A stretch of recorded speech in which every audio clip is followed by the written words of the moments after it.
Hello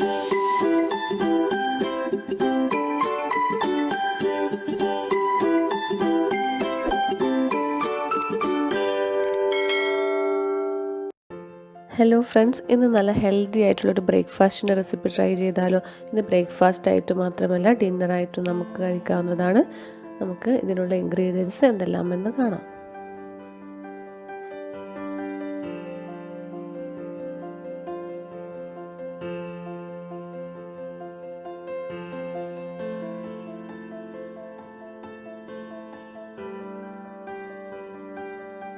ഞാനിവിടെ ഒരു potato നന്നായിട്ട് വേവിച്ചിട്ട് ഉടച്ചെടുത്തതാണ്. ഇതൊരു വലിയൊരു ബൗളിലേക്ക് മാറ്റാം. ഇനി ഇതിൻ്റെ കൂടെ നമുക്ക് ബാക്കിയുള്ള പച്ചക്കറികളെല്ലാം ചേർത്ത് കൊടുക്കാം. 1/2 കപ്പ് ക്യാരറ്റ് ഗ്രേറ്റ് ചെയ്തതാണിത്. നമുക്ക് ഇഷ്ടമുള്ള പച്ചക്കറിയെല്ലാം ഇതിൽ ചേർത്ത് കൊടുക്കുക. ക്യാപ്സിക്കം വേണമെങ്കിൽ ചേർക്കാം.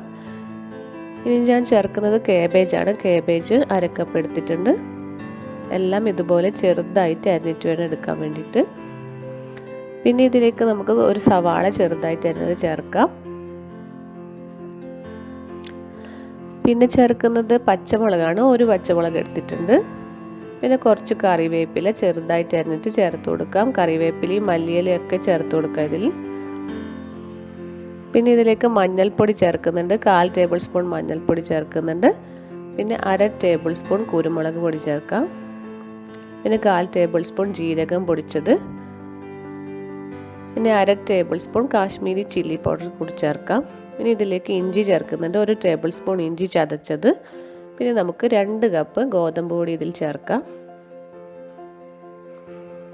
ഗോതമ്പ് പൊടി അല്ലെങ്കിൽ മൈദപ്പൊടി ചേർക്കാം. ഞാൻ ഗോതമ്പാണ് എടുക്കുന്നത്. പിന്നെ ഇതിലേക്ക് ചീസ് ഗ്രേറ്റ് ചെയ്തത് ചേർക്കാം. ചെഡാർ ചീസ് ഗ്രേറ്റ് ചെയ്തെടുത്തതാണ്. അത് 1/2 കപ്പ് എടുത്തിട്ടുണ്ട്. അതും കൂടി ഇതിലേക്ക് ചേർക്കാം.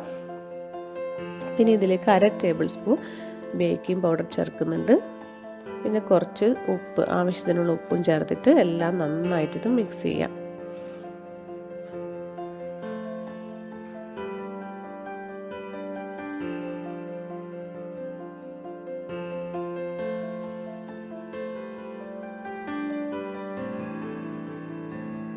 ഇതിൽ കുറച്ച് വെള്ളം ചേർത്തിട്ട് നന്നായിട്ട് കുഴച്ചെടുക്കണം. ചപ്പാത്തി മാവിനേക്കാളും കുറച്ചുകൂടി ലൂസായിട്ടുള്ള മാവായിരിക്കണം. ഞാനെല്ലാം കുഴച്ച് വെച്ചിട്ടുണ്ട്. ഇനി നമുക്ക് കയ്യിൽ കുറച്ച് എണ്ണ പുരട്ടിയതിന് ശേഷം ഇതിൽ നിന്ന് കുറച്ച് ഭാഗം എടുക്കാം. കുറച്ച് വലിപ്പത്തിലുള്ള ബോൾസ് ആയിട്ട് എടുക്കണം.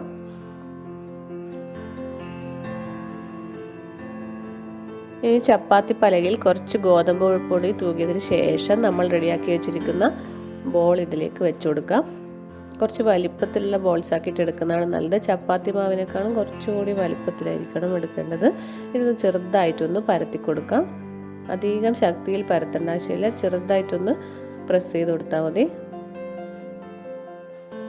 പിന്നെ ഇതിൻ്റെ സൈഡെല്ലാം ഒന്ന് ഷേപ്പാക്കി കൊടുക്കാം. ഒരു സ്ക്വയർ ഷേപ്പിലാക്കിയിട്ടാണ് എടുക്കുന്നത്. നിങ്ങൾക്ക് വേണമെങ്കിൽ റൗണ്ടായിട്ട് തന്നെ പരത്തിയെടുക്കാം. ഞാനിവിടെ സ്ക്വയർ ആയിട്ടാണ് എടുക്കുന്നത്.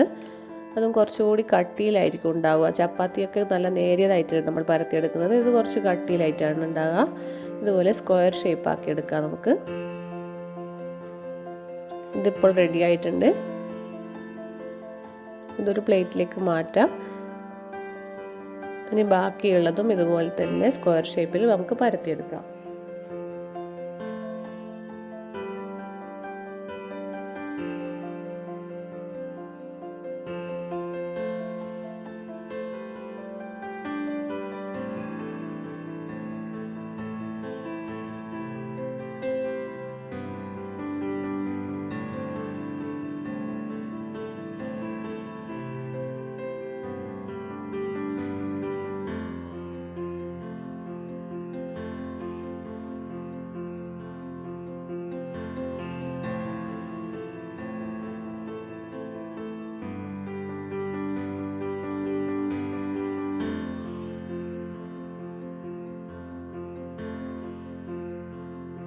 എല്ലാം ഇതുപോലെ സ്ക്വയർ ഷേപ്പിൽ പരത്തിയെടുത്തിട്ടുണ്ട്. ഇനി നമുക്കിത് ചുട്ടെടുക്കണം. അതിനായിട്ട് ഞാനിവിടെ ഒരു പാൻ വെച്ചിട്ടുണ്ട്. ഇതിലേക്ക് ഞാൻ കുറച്ച് നെയ്യ് പുരട്ടി കൊടുക്കുകയാണ്. നെയ്യ് അല്ലെങ്കിൽ ബട്ടർ അല്ലെങ്കിൽ ഓയിൽ എടുത്താൽ മതി. ഇതിലേക്ക് നമ്മൾ റെഡിയാക്കി വെച്ചിരിക്കുന്ന റൊട്ടി വെച്ച് കൊടുക്കാം.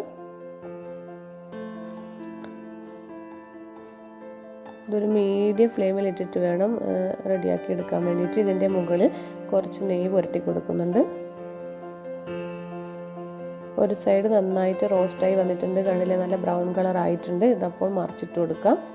രണ്ട് സൈഡും ഇതുപോലെ തന്നെ ബ്രൗൺ കളർ ആവുന്നത് വരെ ഒന്ന് റോസ്റ്റ് ചെയ്തെടുക്കണം. ഇത് നന്നായിട്ട് വെന്തിട്ടുണ്ട്. ഇത് നമുക്കിനി പാനിൽ നിന്ന് മാറ്റാം. ബാക്കിയുള്ള റൊട്ടിയും ഇതുപോലെ തന്നെ നമുക്ക് ചുട്ടെടുക്കാം.